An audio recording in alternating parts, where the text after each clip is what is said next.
नमस्कार दोस्तों, मेरा नाम है विपुल राजपूत और स्वागत है विपुल एजुकेशन चैनल पर आप सभी का।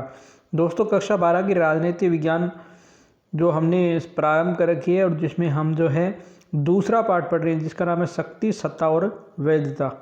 इसको अब तक हम 2 भागों में पढ़ चुके हैं। आपने दोनों भाग नहीं देखे, आई बटन में लिंक मिल जाएगा और पहला पार्ट भी आपने नहीं देखा, उसका भी लिंक मिल जाएगा। आज हम जो है इस पार्ट को समाप्ति की तरफ जा रहे हैं। आज इसके अंदर जो हमने शक्ति वाले सारा टॉपिक पढ़ लिया, अब इसके अंदर एक तो सत्ता और वैधता का छोटा सा टॉपिक है, वो आज हम इस वीडियो में देखेंगे। चलिए दोस्तों, आज का वीडियो प्रारंभ करते हैं। देखिए, सत्ता यानी अथॉरिटी। जहां प्राचीन और मध्यकालीन राजतंत्रात्मक व्यवस्था में शक्ति महत्वपूर्ण अवधारणा थी, वहीं आधुनिक लोकतांत्रिक व्यवस्था में सत्ता की अवधारणा कहीं ज़्यादा महत्वपूर्ण है। यानी प्राचीन और मध्यकालीन जो राजतंत्रात्मक व्यवस्था थी वहाँ पर क्या थी, शक्ति महत्वपूर्ण थी। लेकिन जो आधुनिक लोकतांत्रिक व्यवस्था है दोस्तों, यहाँ पर सत्ता की अवधारणा महत्वपूर्ण है। शक्ति प्रत्येक जगह सही नहीं हो सकती। अनेक बार हम शक्ति के भय के कारण मजबूरी में से स्वीकार करते हैं। यानी शक्ति जो है हर जगह सही नहीं होती। कई बार जो है हम शक्ति के भय के कारण किसी बात को स्वीकार कर लेते हैं। सत्ता किसी व्यक्ति, संस्था, नियम या आदेश का ऐसा गुण है जिसके कारण उसे सही मानकर स्वेच्छा से उसके निर्देशों का पालन किया जाता है। यानी सत्ता क्या होता है, कोई भी व्यक्ति है, कोई संस्था है, ये नियम है या आदेश का ऐसा गुण है जिसे हम सही मानकर अपनी स्वेच्छा से निर्देशों का पालन करते हैं। जब हम किसी बलशाली के आदेश की पालना करते हैं तब उसके आज्ञा पालन का आधार शक्ति होता है। यानी ये जो हमसे ताकतवर होता है उसकी आदेश का पालन करके जब हम आज्ञा पालन करते हैं उसका आधार क्या होता है, शक्ति। जबकि हम चौराहे पर यातायात पुलिस के सिपाही के इशारे पर रोकते हैं तब वह सत्ता का प्रतीक होता है। यानी यातायात पुलिस का जो सिपाही होते हैं वो हमें रोकते हैं तो वो क्या है, सत्ता का प्रतीक है। इस तरह शक्ति के साथ जब वैधता जुड़ती है तब वह सत्ता कहलाती है और शक्ति के साथ जब वैधता जुड़ जाती है तो वो क्या होती है, सत्ता। दूसरे शब्दों में वैध शक्ति ही सत्ता है। यानी वैध जो शक्ति है, यानी जो कानूनी शक्ति है, वही क्या है, सत्ता है। बाइसर्टर ने इसे परिभाषित करते हुए कहा कि सत्ता शक्ति के प्रयोग का संस्थात्मक अधिकार है। यानी सत्ता क्या है, शक्ति के प्रयोग का संस्था रूप में अधिकार है। हेनरी फोयल ने कहा कि सत्ता आदेश देने का अधिकार और आदेश पालन करवाने की शक्ति है। यानी सत्ता क्या है, आदेश देने का अधिकार है और आदेश का पालन करवाने की शक्ति है। अब देखो, सत्ता पालन के आधार। सत्ता के बारे में एक महत्वपूर्ण प्रश्न ये है कि व्यक्ति सत्ता का पालन क्यों करते हैं। प्रमुख रूप से सत्ता पालन के नियम बताता है। यानी व्यक्ति जो है वो सत्ता का पालन क्यों करते हैं, इसके कुछ आधार हैं। कौन कौन से आधार है ये देखते हैं। देखो, सबसे पहला आधार है विश्वास। सत्ता पालन का सबसे महत्वपूर्ण तत्व है अधीनस्थ का सत्ताधारियों के प्रति विश्वास। यानी इसका मतलब जो भी सत्ता पर बैठा हुआ है, चाहे वो आप सरकार की मान लो कि भी सीएम है या पीएम है, उसका महत्वपूर्ण तत्व कहता है कि उसके अधीनस्थ, यानी जो इनके ऊपर मतलब देश के अंदर या राज्य के जो भी प्रजाजन है उनका सत्ताधारी के प्रति यानी उस सीएम या पीएम के प्रति विश्वास होना चाहिए। यह विश्वास जितना गहरा होगा, सत्ताधारी के आदेश की पालना उतनी सरलता से होगी। यानी जो विश्वास जितना मजबूत होगा या जितना गहरा होगा तो सत्ताधारी कोई भी आदेश देगा तो उसकी पालनता भी सरलता से होगी। इसके लिए उसे शक्ति के प्रयोग की आवश्यकता नहीं होगी। यानी उसे कोई भी जोर जबरदस्ती नहीं करनी पड़ेगी। एक रूपता, विचारों और आदर्शों की एक रूपता भी सत्ता का महत्वपूर्ण आधार है। यानी विचार है और आदर्श है वो एक रूप होने चाहिए, ये भी सत्ता का आधार है। वैचारिक एक रूपता स्वतः ही आज्ञा पालन की स्थिति पैदा करती है। यानी अगर सत्ता के अंदर जो है और जो उनके अधीनस्थ है उनकी विचारधारा या वैचारिक एक रूपता हो तो आज्ञा पालन जो है अपने आप हो जाती है। इसी कारण राज व्यवस्थाएं उदारवाद, समाजवाद आदि विचारधाराओं का सहारा लेती है। यानी जो राज व्यवस्थाएं हैं वो उदारवाद और समाजवाद आदि विचारधाराओं का सहारा लेती है। लोकहित, लोक कल्याण भी सत्ता का महत्वपूर्ण आधार है। यानी लोगों का कल्याण भी इसका मुख्य आधार है। हम राज्य के अधिकांश कानूनों की पालना केवल दंड शक्ति के दबाव में नहीं करते हैं। यानी हम जो है राज्य जो हमें कानून लगाता है वो केवल हम दंड शक्ति के दबाव में नहीं करते, अभी तो इसलिए करते हैं कि वह लोकहित को बढ़ावा देते हैं। यानी इसलिए भी करते हैं कि वो क्या है, जनता के हित के लिए बढ़ावा देते हैं। जैसे कर जमा करवाना है, यातायात नियमों का पालन करना है, ये क्या है, लोकहित की बातें हैं। अगला है दबाव। अनेक बार दबाव एवं शक्ति का भी सत्ता पालन के लिए प्रयोग करना पड़ता है। यानी बहुत बार जो है दबाव का या शक्ति का भी सत्ता पालन के लिए प्रयोग करना पड़ता है।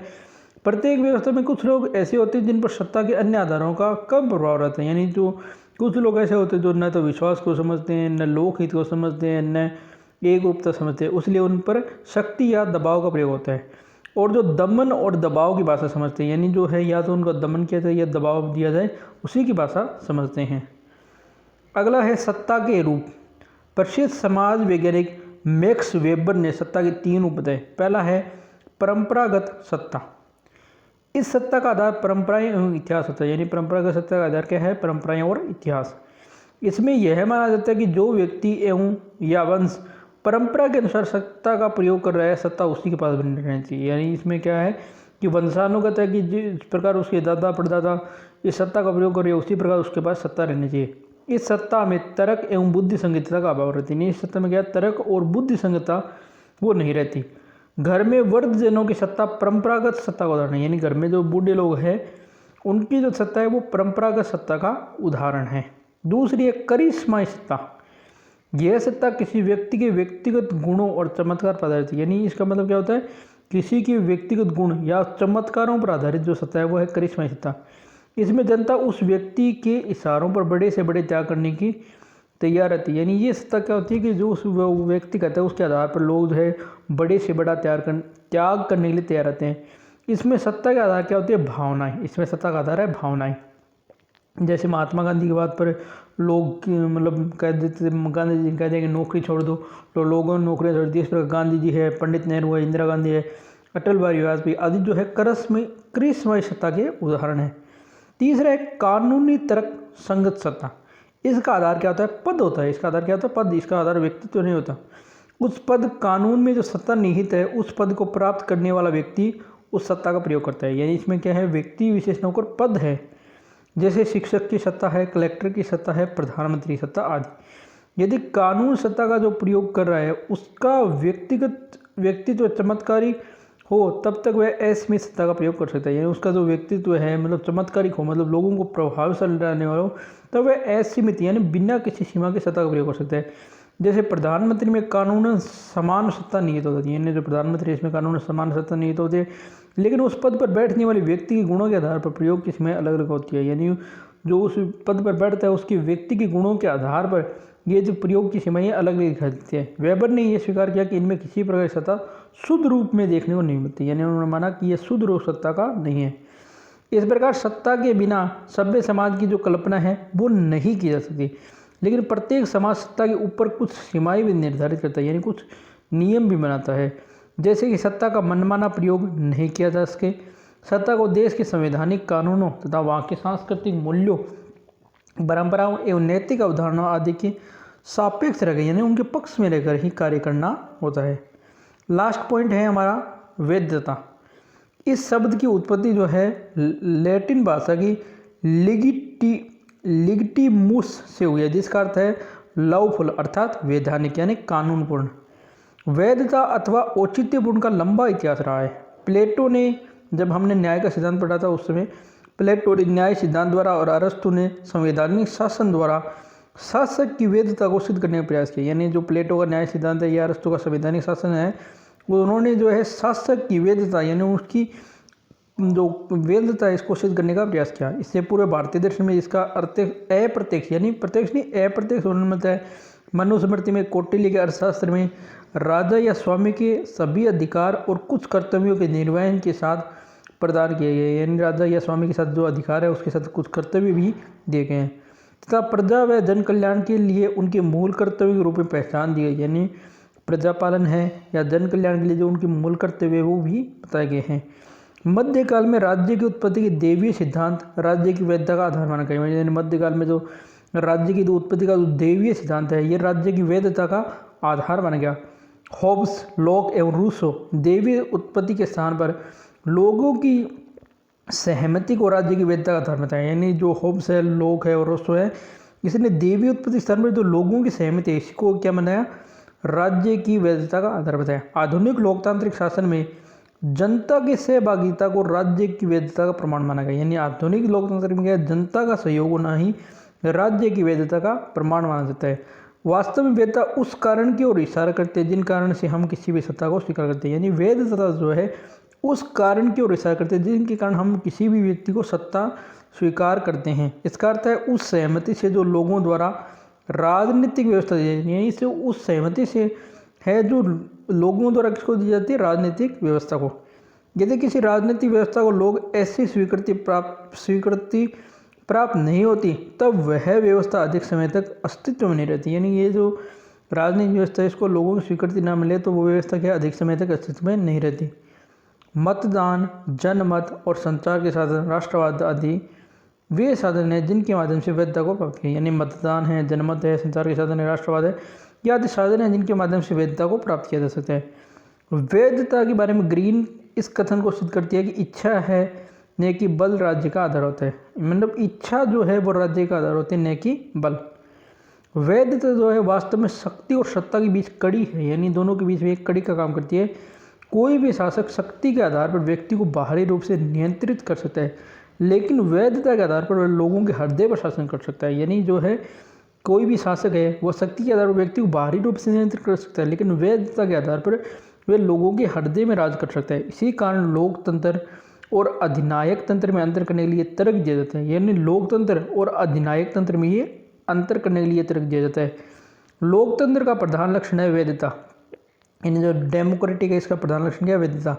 जबकि अधिनायक तंत्र में मुख्यतः शक्ति या बल का प्रयोग ही आधारित होता है। प्रत्येक जो राजनीतिक व्यवस्था को वैधता बनाए रखने के प्रयत्न करने होते हैं, क्योंकि राजनीतिक, सामाजिक, आर्थिक और सांस्कृतिक परिस्थितियों में लगातार परिवर्तन होते रहते हैं। यदि राजनीतिक व्यवस्था अपने आप को इन परिवर्तन के अनुरूप नहीं बना पाती तब इसकी वैधता प्रभावित। यानी जो भी पॉइंट है दिए गए हैं राजनीतिक, सामाजिक, आर्थिक और सांस्कृतिक, इनके अंतर्गत जो व्यवस्था है वो नहीं डल पाती तो उनकी वैधता प्रभावित होती है। प्राचीन काल में राजतंत्र व्यवस्था थी, यानी प्राचीन समय क्या थी? राजतंत्र, यानी राजाओं का शासन था। कालांतर में लोकतंत्रीय तत्वों को दिया, यानी अब क्या है? लोकतंत्रीय शासन है। जिन राजनीतिक व्यवस्थाओं ने अपने आप को लोकतंत्र के तत्वों के अनुरूप ढाल लिया उनकी वैधता बने रही। यानी जो भी राजनीतिक व्यवस्थाएं थी उन्होंने अपने आप को लोकतंत्र के अनुरूप ढाल लिया, उनकी तो वैधता बने रही। लेकिन जो ऐसा नहीं कर पाए वहाँ क्रांति की स्थिति भी बनी थी। साम्यवादी व्यवस्था अपने आप को समय अनुकूल नहीं बदल सकी, इसलिए आज उसकी वैधता नहीं है। यानी जो समाजवादी व्यवस्था है या साम्यवादी व्यवस्था है ये समय के अनुसार अपने को नहीं बदल सकी, इसलिए आज उसकी वैधता नहीं है। इसी तरह नवीन अवस्थाओं को कई बार परंपरागत संस्थाएं एवं समूह भी स्वीकार नहीं करते हैं, क्योंकि ऐसा करने से उनका अस्तित्व समाप्त हो जाता है। यानी जो भी नवीन अवस्था में है, जो परंपरागत संस्थाएं हैं इनके समूह को वो स्वीकार नहीं करते, क्योंकि ऐसा करने से उनका क्या अस्तित्व खत्म हो जाता है। ऐसी स्थिति में यह पूरी ताकत के साथ नवीन व्यवस्था को चुनौती देती है। यानी जो प्राचीन व्यवस्थाएं हैं वो नई व्यवस्था होती है उसको चुनौती देते हैं। इसी प्रकार नवीन समूहों के राजनीति में प्रवेश भी वैधता को प्रभावित करते हैं। यानी नवीन समूह जब आएंगे राजनीति में तो उसकी वैधता को प्रभावित करेंगे। यदि इनके प्रवेश को पुराना वर्ग स्वीकार कर ले तब तो वैधता को बढ़ावा मिलेगा। यानी जो पुरानी वर्ग है वो इनको स्वीकार कर ले तो वैधता बढ़ेगी, लेकिन यदि वे बाधा उत्पन्न करेंगे तो वैधता को भी बाधा पहुंचती है। इसीलिए अनेक बार राजनीतिक व्यवस्थाओं से अत्यधिक आकांक्षाएं भी वैधता प्रभावित करती है। यानी जो राजनीतिक व्यवस्था इससे ज़्यादा आकांक्षा की जाए, ज़्यादा इच्छाएँ की जाए, ये भी वैधता को प्रभावित करती है।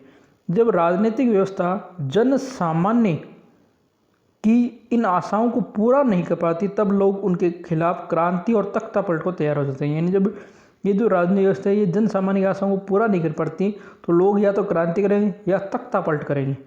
अनेक एशियाई, अफ्रीकी देशों में ऐसे तख्तापलट होते रहे हैं।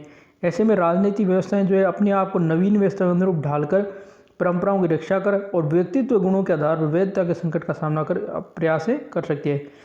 इस तरह शक्ति, सत्ता और वैधता की अवधारणा एक दूसरे से क्या घनिष्ठ यानी जुड़ी हुई, मिली जुली है।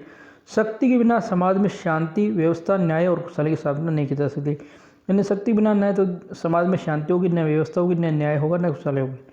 परंतु शक्ति की भूमिका सबसे ज़्यादा वहाँ प्रभावशाली सिद्ध होती है जहाँ केवल बल प्रयोग का साधन नहीं रह जाती बल्कि वैधता के साथ जुड़कर क्या है सत्ता का रूप भी धारण करती है। समाज में व्यवस्था कायम रखने के लिए वैधता और शक्ति क्या है? एक दूसरे के पूरक है। यदि हम शक्ति की तुलना नंगी तलवार से करें तो सत्ता जो है म्यान में ढकी हुई तलवार है, जरूरत पड़ने पर ही बाहर निकाल देती है। वास्तव में जब शासक की शक्ति सत्ता को रूप ले लेती है तब उसका अधिकार बन जाती है, क्योंकि सत्ता में वैधता जुड़ी होती है, इसलिए नागरिकों को आज्ञा पालन उनका कर्तव्य भी बन जाता है। तो दोस्तों आज हमारा जो ये पाठ है, पाठ नंबर 2 ये हो चुका है कंप्लीट।